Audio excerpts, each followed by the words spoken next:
Jamnagar marketing યાર્ડની ચૂંટણીના form ગઈકાલે છેલ્લા દિવસે કુલ 42 ભરાયા હતા, જેની આજે ચૂંટણી અધિકારીએ ચકાસણી કરી હતી। આ ચકાસણી દરમિયાન વેપારી વિભાગમાંથી ભરવામાં આવેલ ધીરજલાલ કારિયાનું ફોર્મ રદ કરવામાં આવ્યું છે, કારણ કે નવા કાયદા મુજબ ધીરુભાઈ કારિયાના નામનો મતદાર યાદીમાં સમાવેશ ન હતો। નવા કાયદા મુજબ મતદાર યાદીમાં જેનું નામ હોય તે વ્યક્તિ જ માર્કેટિંગ યાર્ડની ચૂંટણીમાં ઉમેદવારી કરી શકે છે। આ બધી બાબતની ખબર હોવા છતાં ધીરુભાઈ કારિયાએ માર્કેટિંગ યાર્ડના ડાયરેક્ટરની ચૂંટણી માટે ફોર્મ ભર્યું હતું, જેને આજે ચૂંટણી ફોર્મ ચકાસણી સમયે રદ કર્યું હતું। હવે 14 બેઠક માટે કુલ 41 ઉમેદવારો ચૂંટણીના મેદાનમાં છે।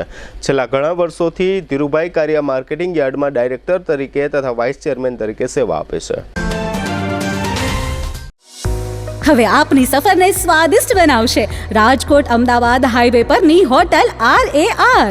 હોટલ RAR માં આપને મળશે અસલ દેશી ઢબથી ચૂલામાં પકાવેલી જગાભાઈ ગોપનાથ વાળાની સ્પેશિયલ ગુજરાતી થાળી, પ્યોર પંજાબી થાળી તેમજ બોમ્બે પાઉંભાજી, જય ભવાનીના વડાપાઉં, લખુ બાપાના લાઈવ ઢોકળા, ફેન્સી ઢોસા, શિવ સેન્ડવિચની અનલિમિટેડ સેન્ડવિચ અને વિલિયમ જોન્સના પિઝા। આ ઉપરાંત હોટલ RAR ના પરિસરમાં જ આપને મળશે લોનાવાલાની ફેમસ ચીકી અને 51 રેઇનબો આઈસ્ક્રીમ। સ્વાદિષ્ટ ભોજન અને ટેસ્ટી નાસ્તા માટેનું એક સ્વાદિષ્ટ સરનામું એટલે hotel RAR। Rajkot Ahmedabad national highway, જૂની મોરવાડ, સાયલાથી 8 કિલોમીટર લીંબડી તરફ, તાલુકો ચૂડા, જિલ્લો સુરેન્દ્રનગર।